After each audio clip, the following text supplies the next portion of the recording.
In the dim light of the hospital room, the rhythmic beeping of the monitor was the only sound breaking the stillness. Dr. Evelyn Hart stared at the ultrasound image on the screen, her heart pounding with a mix of awe and dread. She knew that within that tiny flickering heartbeat lay a profound moral question that had divided societies for generations. What if the very essence of human rights and dignity hinged on the silent, unseen life within the womb? Abortion is one of the most contentious and polarizing issues in contemporary society.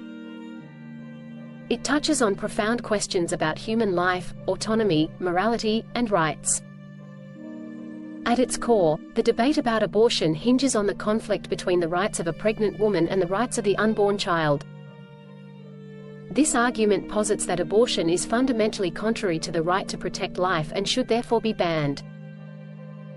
This position rests on several key arguments, including the moral status of the fetus, the societal duty to protect vulnerable lives, and the potential societal implications of permitting abortion.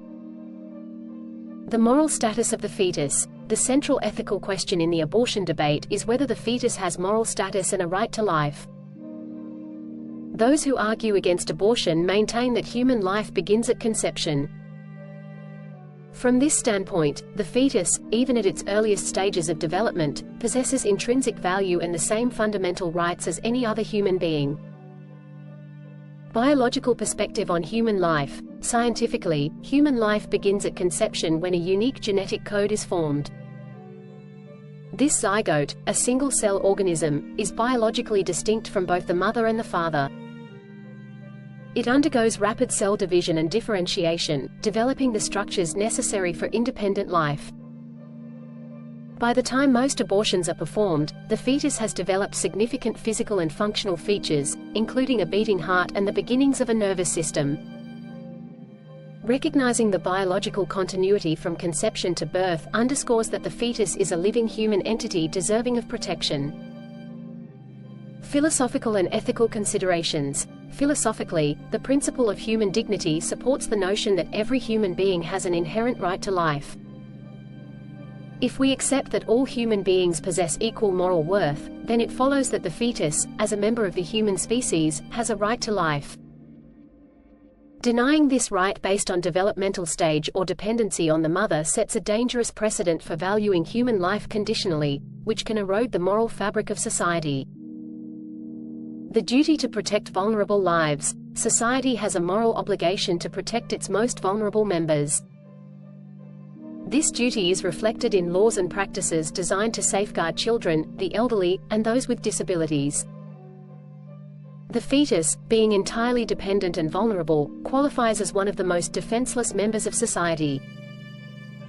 Allowing abortion undermines this protective ethos and fails to uphold the principle of equality for all human beings. Legal precedents and human rights. International human rights instruments, such as the Universal Declaration of Human Rights, affirm the right to life as fundamental. Article 3 states, "Everyone has the right to life, liberty and security of person." While the application of these rights to the unborn is debated, a consistent ethic of life argues that the right to life should extend to all human beings, born and unborn. Historically, laws have evolved to recognize and protect the rights of marginalized groups. Extending this protection to the unborn is a logical and ethical progression. Societal responsibilities. A society's moral character is reflected in how it treats its weakest members. Protecting the unborn is part of a broader commitment to life and human dignity. When society fails to protect the unborn, it signals a broader disregard for human life that can permeate other areas, leading to a diminished respect for life in general.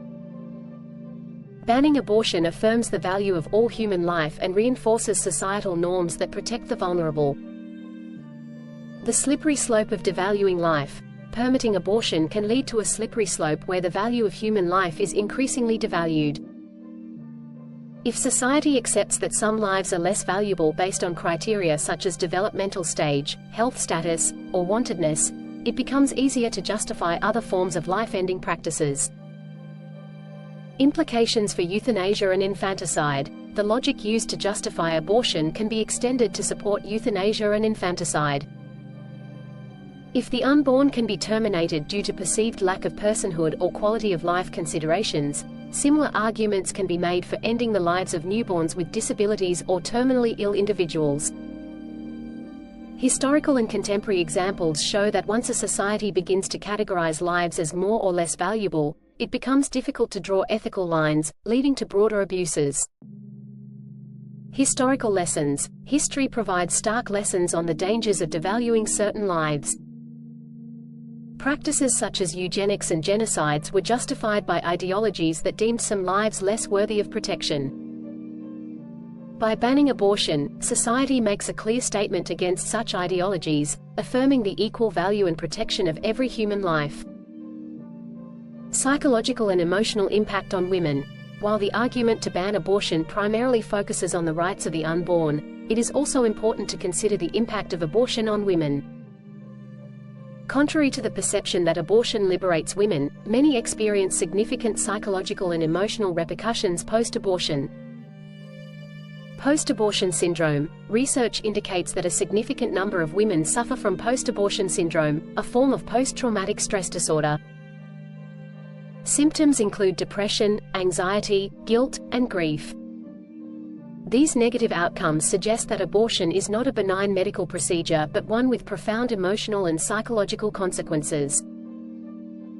By banning abortion, society can help prevent these negative outcomes and encourage alternatives that support both the woman and the unborn child. Long-term regret and mental health. Long-term studies have shown that many women who undergo abortions experience regret and mental health issues later in life. The decision to terminate a pregnancy can have lasting emotional effects, often exacerbated by societal stigmas and personal moral conflicts. Banning abortion can protect women from these long-term harms, promoting mental and emotional well-being. Ethical alternatives to abortion. Advocating for the protection of the unborn does not mean ignoring the challenges faced by pregnant women. Ethical alternatives to abortion can address the root causes that lead women to consider terminating their pregnancies. Comprehensive support systems. Developing comprehensive support systems for pregnant women can reduce the perceived need for abortion. This includes access to health care, financial assistance, housing, and childcare support. By providing robust support, society can help women carry their pregnancies to term and either raise their children or place them for adoption, ensuring both the well-being of the mother and the child. Adoption as a viable option. Promoting adoption as a loving and ethical alternative to abortion can save countless lives. There are many families willing and eager to adopt children, including those with disabilities or conceived under difficult circumstances.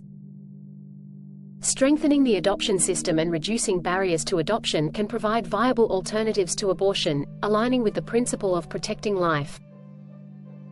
Conclusion. The argument that abortion is contrary to the right to protect life and must be banned rests on several compelling grounds. First, the fetus has inherent moral status and a right to life from the moment of conception. Second, society has a duty to protect its most vulnerable members, including the unborn.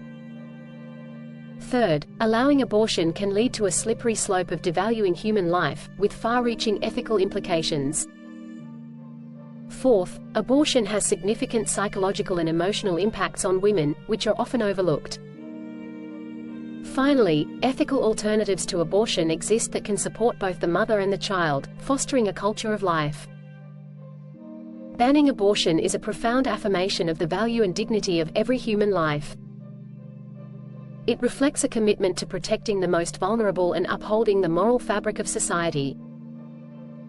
By embracing a consistent ethic of life, society can ensure that all human beings, regardless of their stage of development or circumstances of conception, are afforded the protection and respect they deserve.